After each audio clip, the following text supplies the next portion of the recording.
Hey there, superstar. I'm here with Keith Kohler. We're talking about the value of mentoring and coaching in the area of finance for entrepreneurs. Keith is a finance expert, a financing expert, Wharton graduate, superstar financing consultant. He helps small businesses grow through debt financing, especially, among other things.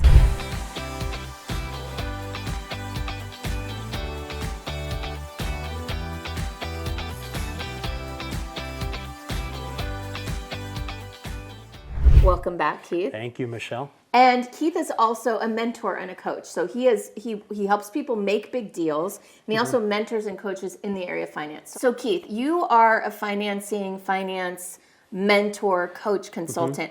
How do you help people grow their business through financing and mentoring? I help them get the right financing at the right time. So what that means is I can analyze based on their business experience and their business financials exactly what the best products are for them now and into the future, whatever bite-sized time makes sense for them. For most people, it's 2 to 3 years. Sometimes it's a shorter time frame.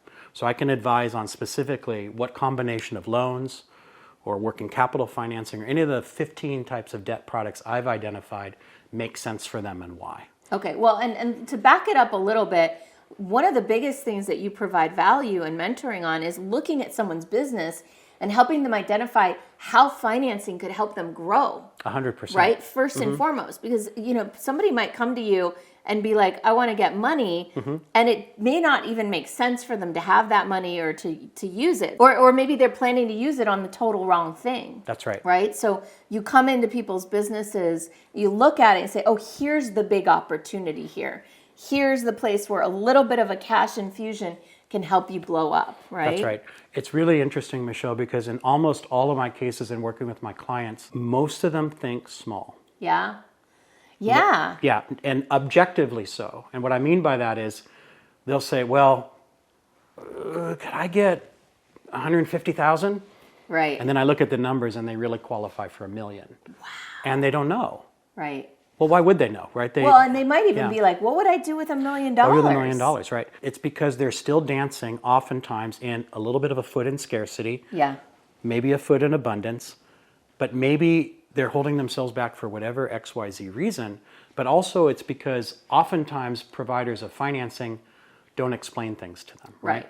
They've never gotten that level of clarity or understanding about how financing works. And also they've never prepared a budget. They've never done forecasting to see even where they could go. Right. So what I'm hearing is that because they haven't necessarily worked with someone like you, they don't see the biggest possible vision. No. Or even a big vision. Even a big vision to start with.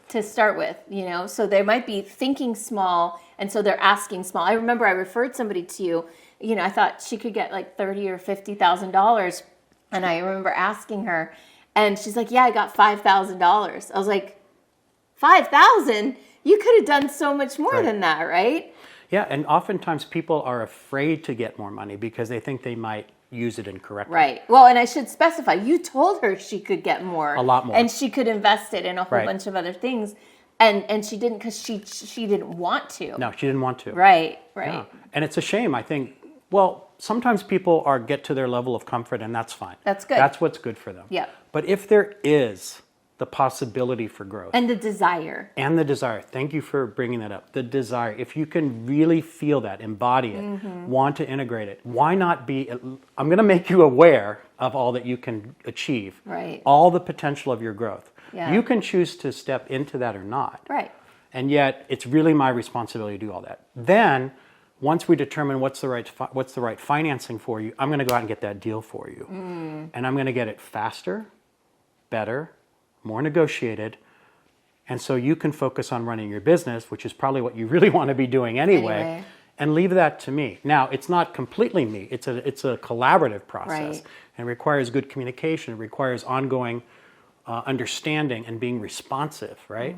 But I'm now become your team member, a trusted advisor, not someone out here just doing a job for you. Right, because I think most of the time when we think about going out and getting financing. At least I did in the past. It's like I go to online, I Google Yeah, of course. business loan or Yeah. whatever and interest rates, Yeah. and then I just applied, not even thinking about like this person as somebody who could possibly help me design the growth plan.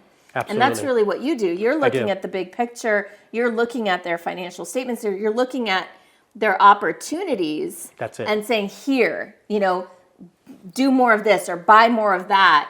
And you can get the financing to do that this way. 100%. And almost always when I work with someone, the loan starts off as a not now or a no. Right. Usually there's something in the package, whether it's personal credit or the business isn't profitable enough or this is not the right timing because if you do it in 6 months from now, you'll get a better result. Okay. So almost everybody starts with a not now. And frequently, Michelle, I get clients who were already rejected by their bank Yeah. and they've never been told why.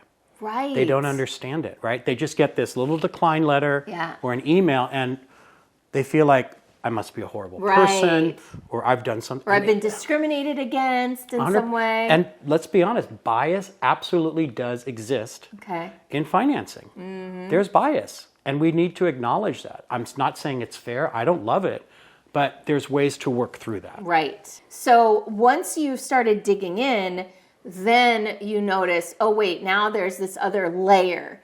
There's not just the financial statements, there's not just the vision, the projections, the plan. There's one more really big element that you are really passionate about. What is that? It's really their own mindset. Yeah. Their own mindset. We're discovering, are they living still with scarcity issues? Or have they fully stepped into abundance? Are they ready to talk about their business in the language of finance, which it's its own specialized language. And it requires, it's not like studying 5 years of French. You don't need that much time to master it. There are small things you can do, just little tweaks that can help you show up confidently. So there's a mastery. There's the initial thing, the breakthrough, if you will. I would say breakthrough for sure. Yeah, of getting the plan and getting the financing and identifying the numbers. And then there's the longer term thing that a mentor like you can help with, which is really mastering their own empowerment around 100%. money. Yeah, so one of the things I pride myself on, Michelle, is I can meet people really where they are. Entrepreneurs can feel that even if it's been a struggle for them, I can meet you there and bring you forward. If you're already abundant and you're doing great, well, maybe there's a cherry on top that I can identify for you. So that's a big, important part of my promise. So I wanted to talk to him about what are the areas, what are the benefits of coaching in this area? Yeah, thanks, Michelle. This is a really interesting topic, which has become more interesting as I continue to work with clients. And most clients, when they come to me, they're usually financing clients, so they're coming with a specific dollar amount of a request for a specific use. For example, you might come to me and say, hey, Keith, I need a couple $100,000 because I'm going to purchase inventory and I need working capital for my business. So that's a discrete financing request. And then what happens is I go through this discovery process and I learn a lot about your business and I also learn a lot about you. The business finances tend to be quite discrete, right? There are analytics, there are ratios, there are certain things you measure that will tell you, yes, a deal can get done, or something else needs to happen in finances, or it's a not now, or it's when you're more profitable, whatever. That's pretty straightforward. The you part becomes a really interesting discussion because as we start having a discussion, you'll start saying things like, okay, I feel great about this, I'm ready to go now. Or someone else might say something like, oh, I'm a little nervous about this, or this is overwhelming for me. So that's an opportunity for me to coach them through whatever issues might be either holding them back, getting in their way, preventing them from feeling confident about a process. So they might have issues with scarcity or limiting beliefs or money stories. And I get to help them work through that so that not only does their business look good, but they themselves are ready for a process and can do it confidently. That's oftentimes, believe it or not, where financing can often fail because the you part is not well prepared or thoughtfully or thought through even as they go into a financing process. So, the way I approach my coaching is to pay a lot of attention to you now more than ever because people are afraid. It's a hard macroeconomic environment. Yeah. And again, having both of those solidly prepared is what makes it more likely to have a successful financing result. So I'm going to go ahead and plug him because I believe in him so much. This is the man that I call. This is the man I send my clients to. I'm going to plug him. He offers something called a financing review, meaning he will sit with you for 30 minutes on Zoom, and he will look at the big picture of your company. He'll ask a lot of questions, dig around, and identify if there are opportunities for financing to help you grow, if you're in a good position to apply for financing, how to apply for it, and how to use it if you go and want to go that route. Absolutely, all of that. And where do they find that? You can find that at yourfinancingreview.com and schedule your call, and I can't wait to speak with you. Yeah.